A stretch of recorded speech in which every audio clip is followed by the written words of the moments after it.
ময়মনসিংহ আমি ভালোবাসি তিনটা কারণে। এক নাম্বার, ভালোবাসি ময়মনসিংহ এই জন্য যেখানে কওমি আলেমদের আনাগোনা অনেক বেশি, এখানে কওমি মাদ্রাসা অনেক বেশি। আমি কওমি মাদ্রাসায় লম্বা সময় পড়াশোনা করেছি। আমার বাবা যে মাদ্রাসায় পড়েছে আমি সেই মাদ্রাসাতে পড়াশোনা করেছি। তো আমার কওমি অঙ্গনের সাথে একটা লম্বা স্মৃতি জড়িত আছে, চাইলেও ভুলতে পারি না, ভোলা যায় না। তবে আমাদের ভক্তবৃন্দ সবচেয়ে বেশি হচ্ছে স্কুল, কলেজ, ইউনিভার্সিটিতে, এটা আমরা বুঝি। যুবকরা আমাদেরকে সবচেয়ে বেশি ভালোবাসে, কথা ঠিক আছে যুবক ভাই? এটা আমি জানি। তো কওমি মাদ্রাসা অনেক বেশি, আলেম ওলামা ময়মনসিংহে অনেক বেশি, তাই ময়মনসিংহকে আমি অনেক বেশি ভালোবাসি।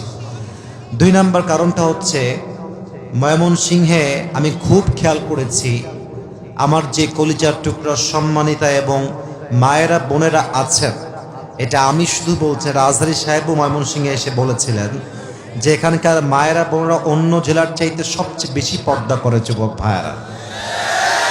কালো বোরকা পরে নিজেকে অলওয়েজ তারা নিজেকে ঢেকে রাখে, এটা খুব ভালো একটা সাইড।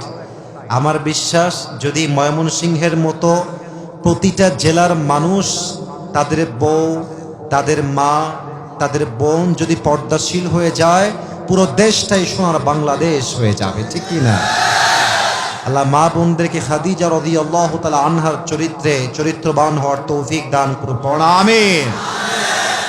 তিন নাম্বার ভালোবাসি যে আমার লিজন ভাইয়ের জন্য আমি মূলত ময়মনসিংহকে অনেক বেশি ভালোবাসি।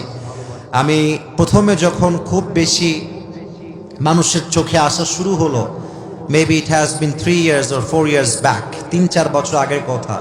তো ময়মনসিংহতে একজন ছেলে আমার সঙ্গে সেই রাজশাহীর মসজিদ দেখা করতে গিয়েছিল, আমার লিজন ভাই গিয়েছিল। ময়মনসিংহে যখন প্রথমবার আসলাম, বাসায় মেহমানের দাওয়াত দিল। কি যে আইটেম, এত আইটেম জীবনে একসঙ্গে চোখেও দেখি নাই, খাওয়াইছে। তখন বুঝলাম যে ময়মনসিংহের মানুষ আলেমদেরকে এখান থেকে নয়, কলিজার থেকে ভালোবাসে। এই জন্য ময়মনসিংহকে আমিও ভালোবাসি। আল্লাহ তাআলা সবাইকে যেন ইসলামের সৈনিক ওমরে ফারুক রাদিয়াল্লাহু তাআলা আনহুর মতো কবুল এবং মঞ্জুর করে নেয়। পড়েন সবাই আমিন। রাত তো একটু লম্বা হয়ে গেছে, ওয়াজ কি একটু লম্বা সময় শোনা যাবে না আজকে?